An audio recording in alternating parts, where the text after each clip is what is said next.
श्रीगुरुभ्यो नमः हरिः ओम नमः सूर्यः पितामहो व्यासः वसिष्ठो त्रिपराशरः कश्यपो नारदो गार्ग्यः मरीचिर्मुनिरङ्गिराः लोमशः पौरुषश्चैव चवनो जमनो भृगुः शवनकोष्ठादिशश्चेति ज्योतिष्शास्त्रप्रवर्तकाः नमो ऋषिभ्यः नमो महद्भ्यः. ಪ್ರಿಯ ವೀಕ್ಷಕರೇ, ಭಗವಂತ ಶುಭವನ್ನು ಉಂಟು ಮಾಡಲಿ. ಜುಲೈ ತಿಂಗಳಲ್ಲಿ ಮಿಥುನ ರಾಶಿಯವರಿಗೆ ಹೇಗಿದೆ ಮಾಸ ಭವಿಷ್ಯ ಎಂಬುದನ್ನು ತಿಳ್ಕೊಳ್ಳೋಣ.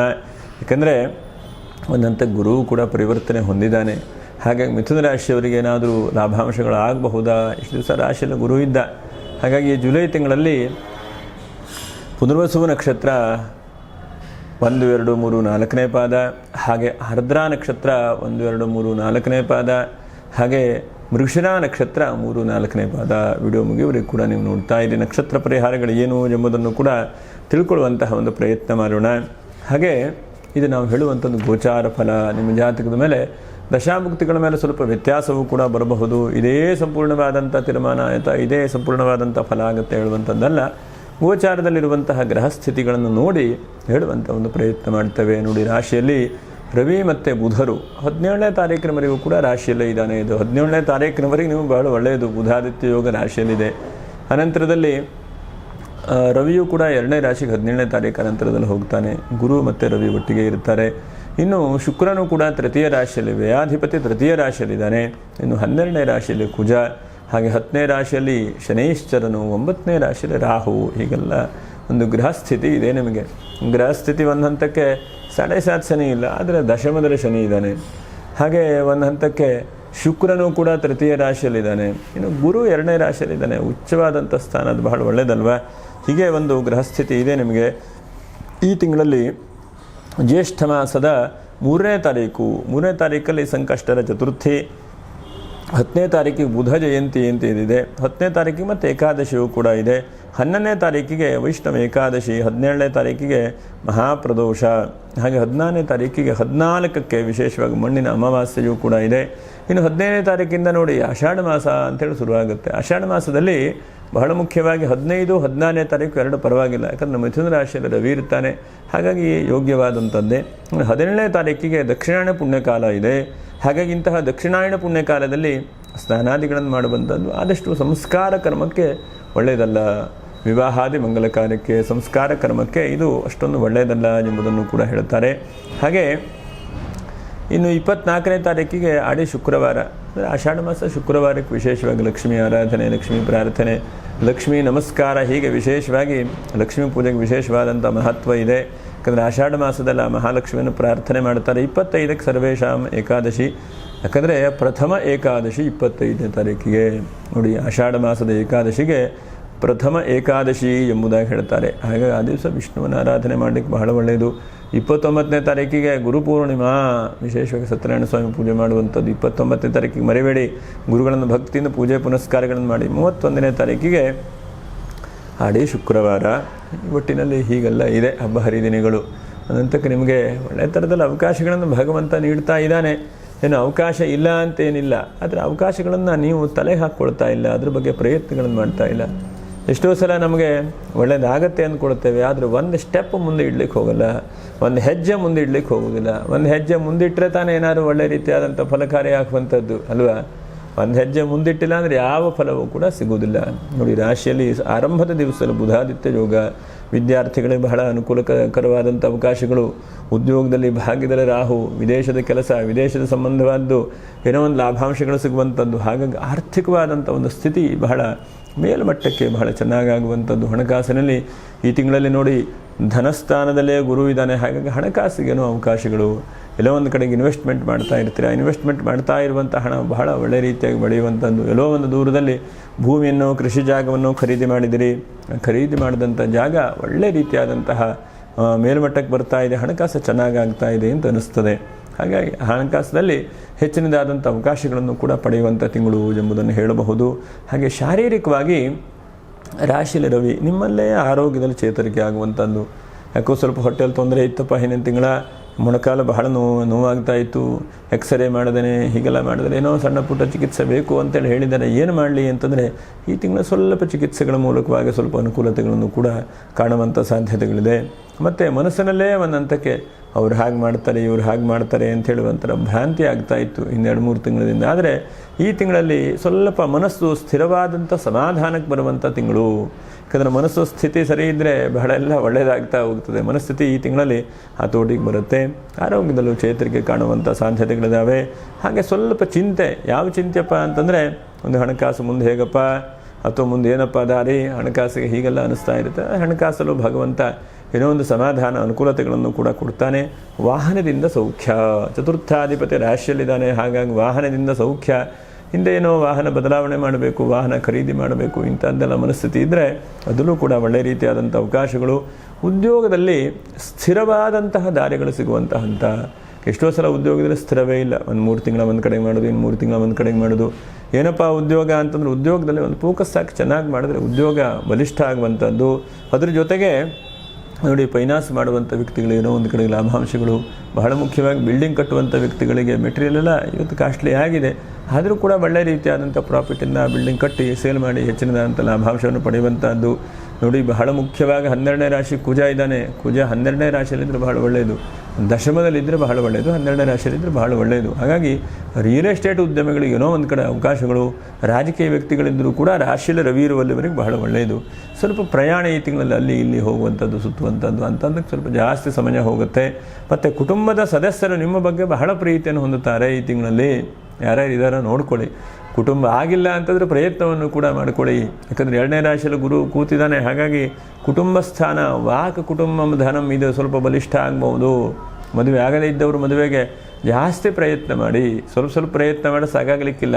ಅರ್ಥ ಮಾಡಿಕೊಂಡು ಮದುವೆಗೆ ಪ್ರಯತ್ನ ಮಾಡುವಂಥದ್ದನ್ನು ಕೂಡ ಮಾಡಿ. 2ನೇ ರಾಶಿಯಲ್ಲಿ ಗುರು ಇದ್ದಾನೆ. ಜೊತೆಯಲ್ಲಿ ರಾಶ್ಯಾಧಿಪತಿ ರಾಹು, ರಾಶ್ಯಾಧಿಪತಿ ಬುಧ ರಾಶಿಯಲ್ಲೇ ಕೂತಿದ್ದಾನೆ. ಸ್ವಲ್ಪ ವಿವಾಹಕ್ಕೆ ನಿಮ್ಮ ಅನುಕೂಲಕರವಾದಂತಹ ಅವಕಾಶಗಳನ್ನು ಭಗವಂತ ನೀಡಬಹುದು. ಇನ್ನು ದೇವತಾನುಗ್ರಹ, ಬಹಳಷ್ಟು ತಪಸ್ಸನ್ನು, ಪ್ರಾರ್ಥನೆಯನ್ನು ದೇವರಿಗೆ ಮಾಡ್ತಾ ಇದ್ದೀರಿ ನಿರಂತರವಾಗಿ ಅಲ್ವಾ, ಎಷ್ಟೋ ವರ್ಷದಿಂದ ಮಾಡ್ತಾ ಇದ್ದೀರಿ. ಅದನ್ನು ಭಗವಂತನ ತಲುಪಿದೆ ಹೇಳುವಂತಹ ಒಂದು ನಿಮಗೆ ಮನಸ್ಸಿಗೆ ಗೊತ್ತಾಗ್ತದೆ. ಯಾಕಂತಂದರೆ ನಾವು ಪೂಜೆ ಮಾಡ್ತಾ ಇದ್ದಾಗ ದೇವರಿಗೆ ಹೂವೆಲ್ಲ ಹಾಕ್ತೇವೆ, ಏನೋ ಒಂದು ಬಲಗಡೆಯಿಂದ ಪ್ರಸಾದ, ಅದರ ಮನಸ್ಸಿಗೆ ಸಮಾಧಾನ, ಇಲ್ಲಪ್ಪ ಭಗವಂತ ಪ್ರಸನ್ನತೆ ಹೊಂದಿದ್ದಾನೆ ಅಂತ. ಹೀಗೆ ಯಾವುದೋ ಒಂದು ಸೂಚನೆ ಅದು ನಮ್ಮ ಮನಸ್ಸಿಗೆ ಅನ್ನಿಸ್ತದೆ, ಇಲ್ಲ ಇದು ನಾವು ಮಾಡಿದ್ದು ಸರಿ ಇದೆ, ಅಥವಾ ನಾವು ಮಾಡಿದ್ದು ತಪ್ಪಾಗಿದೆ, ಅಥವಾ ನಮಗೆ ಅವಕಾಶಗಳಿಲ್ಲ ಅಂಥೇಳಿ. ಒಟ್ಟಿನಲ್ಲಿ ಆ ಭಗವಂತನ ಪ್ರಸನ್ನತೆಯಿಂದ ಅನುಕೂಲತೆಗಳಾಗುತ್ತೆ. ತಂದೆ ತಾಯಿಯವರ ಆಶೀರ್ವಾದವೂ ಕೂಡ ಈ ತಿಂಗಳಲ್ಲಿ ಸಿಗುವಂಥ ಚಾನ್ಸಸ್ಸು. ಸ್ವಲ್ಪ ಪ್ರಯಾಣದ ಮೂಲಕವಾಗಿ ಮೂಲ ಊರಿಗೂ ಕೂಡ ಹೋಗುವಂಥ ಹಂತ ಇದೆ. ನಿಮಗೆ ಪ್ರಯಾಣ ಸ್ವಲ್ಪ ಜಾಸ್ತಿ ಆಗ್ಬೋದು. ಮೂಲ ಊರಿಗೆ ಹೋಗುವಂಥದ್ದು, ಮೂಲ ಊರಲ್ಲಿ ಒಳ್ಳೊಳ್ಳೆ ಕೆಲಸ ಕಾರ್ಯಗಳಿಗೆ ಅವಕಾಶಗಳು ಕೂಡ ಸಿಗುವಂಥ ಚಾನ್ಸಸ್ ಇದೆ. ಮತ್ತು ಸ್ನೇಹಿತರಿಂದ ಬಹಳ ಒಳ್ಳೆಯದು. ಯಾರ್ಯಾರು ನಿಮ್ಮ ಹಿತೈಷಿಗಳು, ಒಳ್ಳೆಯದನ್ನು ಬಯಸುವಂಥ ವ್ಯಕ್ತಿಗಳಿದ್ದಾರೋ ಅಂಥ ವ್ಯಕ್ತಿಗಳಿಂದ ನಿಮಗೂ ಒಳ್ಳೆಯದಾಗ್ತದೆ. ಎಷ್ಟೋ ಸಲ ನಾವು ಇನ್ನೊಬ್ಬರಿಗೆ ಬರೀ ಒಳ್ಳೆಯದನ್ನು ಬಯಸ್ತಾ ಇರ್ತೇವೆ, ಸಂತೋಷವೇ. ಆದರೆ ನಮಗೆ ಸ್ನೇಹಿತರು, ವಿಶ್ವಾಸ ಇರುವಂಥ ಜನ ನಮಗೇನು ಅಂತಂತ ಗೌರವ ಮರ್ಯಾದೆ ಕೊಡ್ತಾ ಇರೋದಿಲ್ಲ. ಆದರೆ ಈ ತಿಂಗಳಲ್ಲಿ ಗೌರವ ಮರ್ಯಾದೆ ಎಲ್ಲವೂ ಕೂಡ ಸಿಗುವಂಥ ಹಂತ ಇದೆ. ಮತ್ತು ಜೀವನದಲ್ಲಿ ಬಹಳಷ್ಟು ನೀವು ಆಸೆ ಕಟ್ಟಿಕೊಂಡಂಥವ್ರು ಮಿಥುನ ರಾಶಿಯವರು, ನನಗೆ ಹಾಗಾಗಲಿ, ಹೀಗಾಗಲಿ, ಅದು ಸಿಗಲಿ, ಇದು ಸಿಗಲಿ, ನನಗದು ಬೇಕು, ಇದು ಬೇಕು ಅಂಥೇಳಿ ಆ ಆಸೆ ಸಂಪೂರ್ಣವಾಗಿ ಹೊಂದದೇ ಇದ್ದರೂ ಕೂಡ ಒಂದು ಹಂತಕ್ಕೇನೋ ಒಂದು ಸಿಗುವಂಥ ಹಂತ ಇದೆ. ಬ್ಯಾಂಕಲ್ಲಿ ಲೋನ್ ಸಂಕ್ಷನ್ ಆಗಿದೆ ಅಂತಂದರೆ ಲೆಟ್ರ್ ಬಂದರೆ ಮನಸ್ಸಿಗೆ ಒಂದು ಖುಷಿ ಆಗುತ್ತಲ್ವ. ಬ್ಯಾಂಕ್ ಅಕೌಂಟಿಗೆ ದುಡ್ಡು ಬಂದ ಮೇಲೆ ಅನಂತರದ್ದಾಯಿತು. ಆದರೆ ನಿಮಗೆ ಸಂಕ್ಷನ್ ಆಗಿದೆ ಹೇಳುವಂಥ ಖುಷಿ, ಸಂತೋಷ ಇದೆಯಲ್ವ, ಅದು ಸಿಗುವಂಥ ಹಂತ ಇದೆ ಎಂಬುದನ್ನು ಕೂಡ ಹೇಳಬಹುದು. ಮತ್ತು ಪುಣ್ಯಾಂಶಗಳು ವೃದ್ಧಿಯಾಗುವಂಥದ್ದು. ನೋಡಿ, ದೇವರ ಕೆಲಸ, ದೇವರ ಆಚರಣೆ, ಪೂಜೆ ಪುನಸ್ಕಾರ, ಸಪ್ತಾಹ, ಪ್ರಾರ್ಥನೆ, ಪಾರಾಯಣೆ, ಇದರಿಂದ ಭಗವಂತನು ಒಂದಂತಕ್ಕೆ ನಿಮ್ಗೆ ಅನುಗ್ರಹ ಮಾಡ್ತಾನೆ. ಅದು ಬಹಳ ಒಳ್ಳೆಯದಾದಂಥದ್ದು. ಸ್ವಲ್ಪ ಅಡುಗೆ ಕ್ಯಾಟ್ರಿಂಗ್ ಇರಬಹುದು, ಅಥವಾ ವಿಶೇಷವಾಗಿ ವಸ್ತ್ರದ ವ್ಯಾಪಾರ ವ್ಯವಹಾರ ಮಾಡ್ತಾ ಇರುವಂಥವ್ರು ಇರಬಹುದು. ನಿಮಗೆಲ್ಲ ಈ ತಿಂಗಳಲ್ಲಿ ಏನೋ ಒಂದು ಕಡೆಗೆ ಲಾಭಾಂಶಗಳು. ಮತ್ತು ಧಾರ್ಮಿಕ ಪ್ರವಚನ ಮಾಡ್ತಾ ಇರುವಂಥ ವ್ಯಕ್ತಿಗಳಿರಬಹುದು, ಕಾನೂನಿನಲ್ಲಿ ಏನೋ ಕೆಲಸ ಕಾರ್ಯಗಳನ್ನು ಮಾಡ್ತಾ ಇರುವಂಥ ವ್ಯಕ್ತಿಗಳಿಗೆ ಈ ತಿಂಗಳಲ್ಲಿ ಏನೋ ಒಂದು ಕಡೆಗೆ ಲಾಭಾಂಶಗಳು, ಅಂತಹ ಒಂದು ಸಮಾಧಾನವೂ ಕೂಡ ಸಿಗ್ತದೆ ಎಂಬುದನ್ನು ಕೂಡ ಹೇಳಬಹುದು. ಮತ್ತು ಸ್ವಲ್ಪ ಪರಸ್ಪರ ವಿಶ್ವಾಸ, ಪ್ರೀತಿ ಈ ತಿಂಗಳಲ್ಲಿ ಸ್ವಲ್ಪ ಜಾಸ್ತಿ ಆಗುತ್ತೆ. ಮತ್ತು ಒಂದು 5 ಸ್ವಲ್ಪ ಟರ್ನಿಂಗ್ ಪಾಯಿಂಟ್ ಈ ತಿಂಗಳಲ್ಲಿ ಸಿಗಬಹುದು. ಅವಕಾಶ ಸಿಕ್ಕಿದ್ರೆ ಪ್ರಯತ್ನ ಮಾಡಿ. ಒಂದನೇದಾಗಿ ಏನೋ ಒಂದು ಸಣ್ಣದಾದಂಥ ಉದ್ಯಮಗಳನ್ನು ಶುರು ಮಾಡಬೇಕು ಅಂತಂದರೆ ಅದನ್ನು ನಡೆಸಲಿಕ್ಕೆ ಪ್ರಯತ್ನ ಮಾಡಿ. ಇವತ್ತಾಗದೇ ಇರಬಹುದು, ನಾಳೆಗೆ ನಾಡಿದ್ದು ದೊಡ್ಡದಾಗಿ ಬೆಳೆಯುವಂಥ ಸಾಧ್ಯತೆಗಳಿದೆ. ಇವತ್ತೇ ನಾವು ಪ್ರಯತ್ನ ಮಾಡಿಲ್ಲ ನಾಳೆ ನಾಡಿದ್ದು ಯಾವುದು ಕೂಡ ಆಗಲಿಕ್ಕಿಲ್ಲ. ಹಾಗಾಗಿ ಏನೇ ಇದ್ದರೂ ಕೂಡ ಇವತ್ತು ಸಣ್ಣದಾಗಿ ಶುರು ಮಾಡಿ ಅದನ್ನು, ನಾಳೆ ನಾಡಿದ್ದು ಮುಂದೆ ಮುಂದೆ ಹೋಗ್ತದೆ. ಹಾಗಾಗಿ ಒಂದನೇದಾಗಿ ಉದ್ಯಮಕ್ಕೆ ಪ್ರಯತ್ನಗಳನ್ನು ಮಾಡಿ, ಉದ್ಯಮಿಗಳಾಗುವಂಥ ಪ್ರಯತ್ನವನ್ನು ಮಾಡಿ.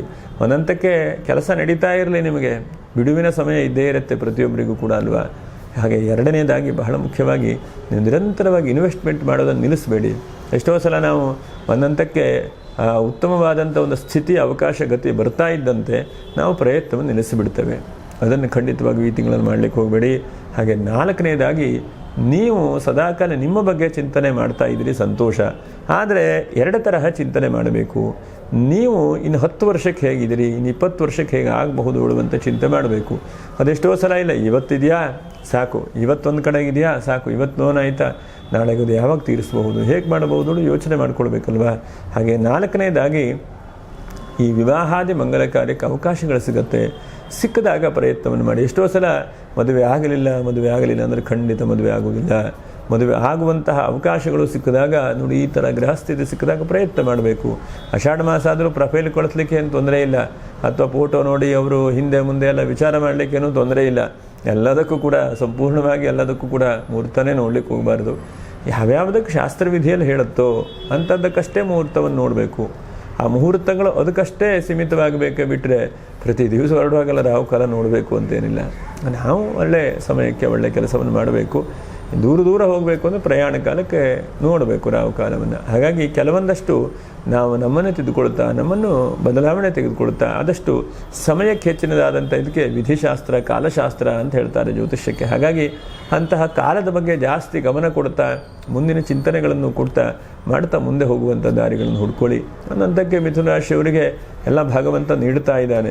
ಯಾಕಂದರೆ ದೈವೀ ಭಕ್ತಿ ನಿಮಗೆ ಹೆಚ್ಚಿನದಾದಂಥದ್ದಾಗಿದೆ. ಆಧ್ಯಾತ್ಮಿಕ ಕ್ಷೇತ್ರದಲ್ಲೂ ಕೂಡ ನೀವು ಬೆಳವಣಿಗೆ ಹೊಂದುತ್ತಾ ಇದ್ದೀರಿ. ಮತ್ತು ಯೋಗ ಧ್ಯಾನಗಳನ್ನು ಕೂಡ ಸಾಕಷ್ಟು ಮಾಡ್ತಾ ಇದ್ದೀರಿ. ನೀವು ಕೂತ್ಕೊಳ್ತಾ ಇಲ್ಲ, ಬೆಳಗ್ಗೆ ಎದ್ಕೊಳ್ಳುವಂಥದ್ದು, ಯೋಗ ಧ್ಯಾನ ಮಾಡ್ತಾ ಇರುವಂಥದ್ದು, ಒಂದು ಒಳ್ಳೆಯ ಚಿಂತನೆ ಮಾಡ್ತಾ ಇರುವಂಥದ್ದನ್ನು ಕೂಡ ಮಾಡ್ತಾ ಇದ್ದೀರಿ. ಹಾಗಾಗಿ ಎಲ್ಲ ಒಂದು ಅವಕಾಶಗಳನ್ನು ಕೂಡ ಭಗವಂತ ಕೊಟ್ಟಿದ್ದಾನೆ.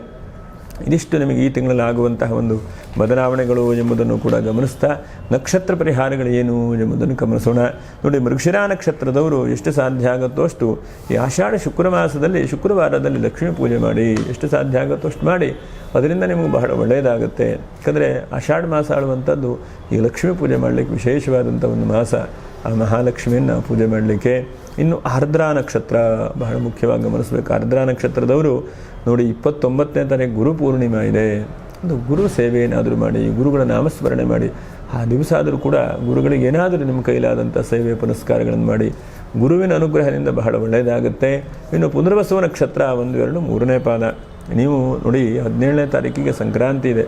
ಮರೆಯದೇ ಇದ್ದ ಹಾಗೆ ಆ ದಿವಸ ತೀರ್ಥ ಸ್ನಾನ ಮಾಡುವಂಥದ್ದು, ಅಥವಾ ಕ್ಷೇತ್ರಗಳಿಗೆಲ್ಲರೂ ಭೇಟಿ ಕೊಡುವಂಥದ್ದು, ಈಗೆಲ್ಲ ಮಾಡಿ. ಎಷ್ಟೋ ಸಲ ನಮಗೆ ಯೋಚನೆ ಮಾಡ್ತಾ ಇರ್ತೇವೆ ಯಾವಾಗಪ್ಪ ಹೋಗೋದು ಅಂತ. ಇಂತಹ ನಿಮಿತ್ತವಾದರೂ ಕೂಡ ನೋಡಿ, ದಕ್ಷಿಣ ಪುಣ್ಯಕಾಲ ಬಂದಿದೆ. ವರ್ಷಕ್ಕೆ 12 ಸಂಕ್ರಾಂತಿ ಬರುತ್ತೆ ನಿಜ. ಅದರಲ್ಲೂ ಕೂಡ ಈ ಸಲ ಒಂದು ಸಂಕ್ರಾಂತಿ ಇಲ್ಲ, 12 ಸಂಕ್ರಾಂತಿ ಬಂದು ಇನ್ನೊಂದು ಮಾಸ ಜಾಸ್ತಿ ಇದೆ. ಯಾಕೆಂತಂದರೆ ಅಧಿಕ ಮಾಸ ಬಂದಿದೆ ಅಲ್ವಾ. ಹಾಗಾಗಿ ಪ್ರತಿ ವರ್ಷವೂ ಕೂಡ 12 ಸಂಕ್ರಾಂತಿ ಇರುತ್ತೆ.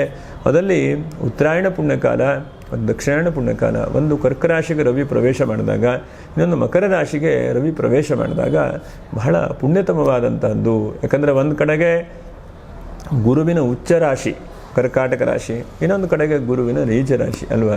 ಹಾಗಾಗಿ ಈ ಒಂದು ಉಚ್ಚ ರಾಶಿಗೆ ರವಿ ಪ್ರವೇಶ ಮಾಡಿದಾಗ ದಕ್ಷಿಣಾಯಣ ಪುಣ್ಯಕಾಲ ಅಂಥೇಳಿ ಪ್ರಾಪ್ತಿಯಾಗುತ್ತದೆ. ಅಂತಹ ಸಮಯದಲ್ಲಿ ನಾವು ಆದಷ್ಟು ನಮ್ಮ ಕೈಲಿ ಏನು ಸಾಧ್ಯ ಆಗುತ್ತೋ ಅದನ್ನು ಗುರುಗಳ ಸೇವೆ ಮಾಡುವಂಥದ್ದು, ಅಥವಾ ಗೋ ಸೇವೆ ಮಾಡುವಂಥದ್ದು ನಮ್ಮ ಕೈಲಾದ ಮಟ್ಟಿಗೆ. ಯಾಕಂದರೆ ನಮ್ಮ ಕೈಲಿ ಏನೇನು ಭಗವಂತ ಕೊಟ್ಟಿರ್ತಾನೋ ಅದನ್ನು ಒಂದು ಸದ್ವಿನಿಯೋಗ ಮಾಡುವಂಥ ಪ್ರಯತ್ನ ಮಾಡಬೇಕು. ಕಾಯ ವಾಚ ಮನಸ್ಸ 3ಇಂದನೂ ಕೂಡ. ಯಾಕಂದರೆ ಎಷ್ಟೋ ಸಲ ನಾವು ದೇವಸ್ಥಾನಕ್ಕೆ ಹೋಗ್ತೇವೆ, ಒಂದು ಪ್ರದಕ್ಷಿಣನೂ ಕೂಡ ಮಾಡೋದಿಲ್ಲ, ಒಂದು 10 ನಿಮಿಷನೂ ಕೂತ್ಕೊಳ್ಳೋದಿಲ್ಲ, ದಿಢೀರ್ನೇ ಬಂದುಬಿಡ್ತೇವೆ. ಕಿವಿಯಲ್ಲಿ ಒಂದು ಫೋನ್ ಒಂದು ಯಾವಾಗೂ ಇರುತ್ತೆ. ಹಾಗೆ ಆಗಬಾರ್ದು. ನಾವು ಹೋದರೆ ಒಂದಷ್ಟು ಸಮಯವನ್ನು ಭಗವಂತನ ಸಾನ್ನಿಧ್ಯದಲ್ಲಿ, ಭಗವಂತನ ಒಂದು ಪುಣ್ಯ ಕ್ಷೇತ್ರದಲ್ಲಿ ನಾವು ಕೂತ್ಕೊಳ್ಬೇಕು. ಒಂದಷ್ಟು ಜಪ, ಪ್ರಾರ್ಥನೆ, ನಮಸ್ಕಾರಗಳನ್ನು ಕೂಡ ಮಾಡಿಕೊಳ್ಬೇಕು.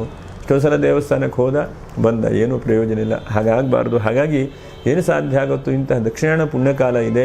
ಪುನರ್ವಸು ನಕ್ಷತ್ರದವರು ಬಹಳ ಮುಖ್ಯವಾಗಿ 17ನೇ ತಾರೀಕಿಗೆ ದಕ್ಷಿಣಾಯಣ ಪುಣ್ಯಕಾಲ ನೋಡಿ, 11 ಗಂಟೆ 45 ನಿಮಿಷಕ್ಕೆ ಪುಣ್ಯಕಾಲ ಇದೆ.